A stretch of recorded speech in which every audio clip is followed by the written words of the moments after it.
ईडनच्या बागेची गोष्ट आपण सगळ्यांनीच कधी ना कधी ऐकली असेल. पण कधी विचार केलाय की या साध्या वाटणाऱ्या गोष्टीत एक मोठं कोडं लपलेलं आहे? आज आपण ती गोष्ट नाही, तर त्यामागचं एक धर्मशास्त्रीय कोडं उलगडून पाहणार आहोत. तर या विश्लेषणाचा मूळ प्रश्न हाच आहे की देवाला जर आदाम आणि हव्वा यांना ते फळ खाण्यापासून रोखायचंच होतं, मग ते झाड तिथे ठेवलं तरी का? हाच तो विरोधाभास आहे ज्याचा आपण आज शोध घेणार आहोत. चला तर मग ह्या विरोधाभासाला समजून घेण्यासाठी आपण पुन्हा एकदा त्या बागेत जाऊया. तिथे मध्यभागी होती दोन खास झाडं आणि फक्त एकच स्पष्ट आज्ञा. आणि इथेच कथेचा खरा संघर्ष सुरू होतो. बघा, एका बाजूला होतं जीवनाचं झाड, जे देऊ शकत होतं चिरंतन आयुष्य, आणि दुसरीकडे बऱ्या वाईटाच्या ज्ञानाचं झाड, ज्याचं फळ खाण्याचा अर्थ होता थेट मृत्यू. म्हणजे निवड अगदी स्पष्ट होती, नाही का? आणि देवाने आदामाला दिलेली आज्ञाही अगदी स्पष्ट होती. यात कोणतीही संदिग्धता नव्हती, काहीही लपवलेलं नव्हतं. सरळ आणि सोपं. तू बऱ्या वाईटाच्या ज्ञानाच्या झाडाचे फळ खाऊ नकोस, कारण ज्या दिवशी तू ते खाशील त्या दिवशी तू निश्चितच मरशील. परिणाम अगदी स्पष्ट होता, निश्चितच मृत्यू. पण थांबा, इथेच ही सगळी गोष्ट एक अनपेक्षित अगदी वेगळं वळण घेते. या विश्लेषणानुसार फळ खाण्याची कृती हे पतनाचं कारण नव्हतंच, ते फक्त एक लक्षण होतं, एक परिणाम होता. म्हणजे बघा, या विश्लेषणाचा हाच तर मूळ विचार आहे. आपली कोणतीही कृती अचानक होत नाही. ती आपल्या मनात, आपल्या हृदयात जे काही चालू असतं ना, त्याचाच एक आरसा असते, बाहेरचं रूप असते. याचाच अर्थ काय, की पतनाची शक्यता आदामच्या हृदयात फळ खाण्याआधीच होती. ती परिस्थिती फक्त एक निमित्त ठरली, ज्यामुळे आत जे लपलं होतं ते बाहेर आलं. हा विचार तर कथेला अक्षरशः कलाटणी देतो. ऐका, जे मृत आहेत तेच ज्ञानाच्या झाडाचे फळ खातात. ते झाड केवळ एक संकेत आहे, जे दर्शवते की व्यक्ती देवाच्या जीवनापासून आधीच विभक्त झाली आहे.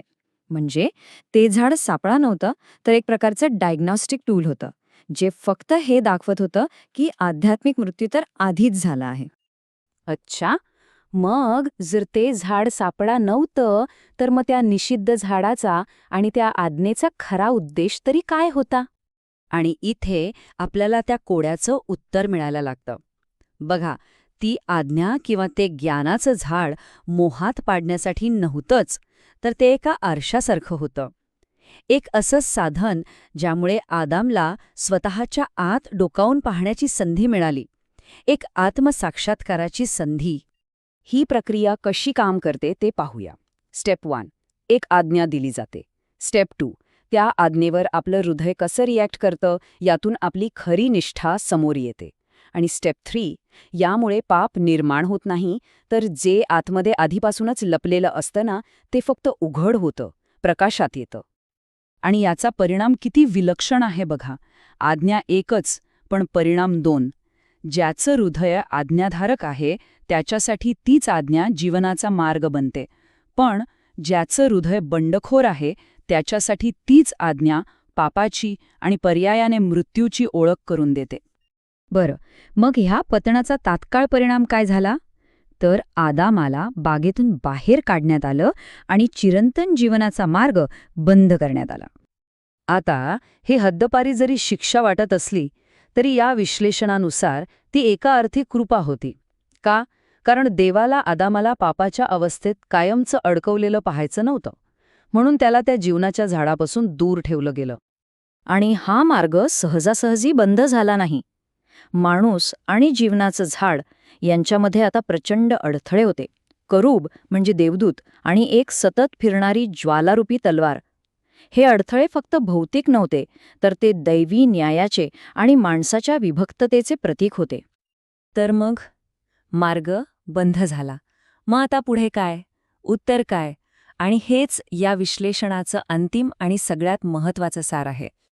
या स्रोतानुसार खरी आज्ञाधारकता भीतीने किंवा कर्तव्याच्या भावनेने नाही येत, ती येते प्रेमाच्या अनुभवातून. कोणतीही व्यक्ती देवाची खरी आज्ञा तेव्हाच पाळू शकते जेव्हा तिला देवाचं तिच्यावर किती प्रेम आहे हे समजतं. पण हे प्रेम माणूस स्वतः निर्माण करू शकत नाही. आणि मग सुरू होतो तारणाचा मार्ग. स्टेप 1, क्रूस, जे देवाचं निस्वार्थ प्रेम दाखवतं. स्टेप 2, हे प्रेम अनुभवल्यावरच खरं मनापासून आज्ञापालन शक्य होतं. आणि स्टेप 3, हीच आज्ञाधारकता मग तो बंद झालेला मार्ग म्हणजे जीवनाचा मार्ग पुन्हा उघडते. आणि हे सगळं या एका वाक्यात येतं, जे विरोधाभासी वाटेल पण खूप महत्वाचं आहे. ज्ञानाच्या झाडाशिवाय कोणीही जीवनाच्या झाडाचं फळ खाऊ शकत नाही. जरा विचार करा, जे झाड मृत्यूचं कारण ठरलं ते जीवनासाठी आवश्यक कसं असू शकतं? उत्तर तसं सोपं आहे. ज्ञानाच्या झाडाने म्हणजे त्या नियमाच्या आरशाने आपल्याला आपला आध्यात्मिक आजार दाखवला, आपली गरज दाखवली. आणि जेव्हा आपल्याला त्या आजाराची, त्या गरजेची जाणीव होते, तेव्हाच आपण उपायाकडे म्हणजे क्रूसाकडे वळतो. म्हणजे एकाची गरज समजण्यासाठी दुसरा आवश्यक आहे. आणि शेवटी हा प्रश्न आपल्यासमोर उभा राहतो. या दृष्टिकोनानुसार खरं स्वातंत्र्य म्हणजे काय? नियमांचा पूर्ण अभाव की प्रेम करण्याची निवड? यावर विचार करायला नक्कीच हरकत नाही.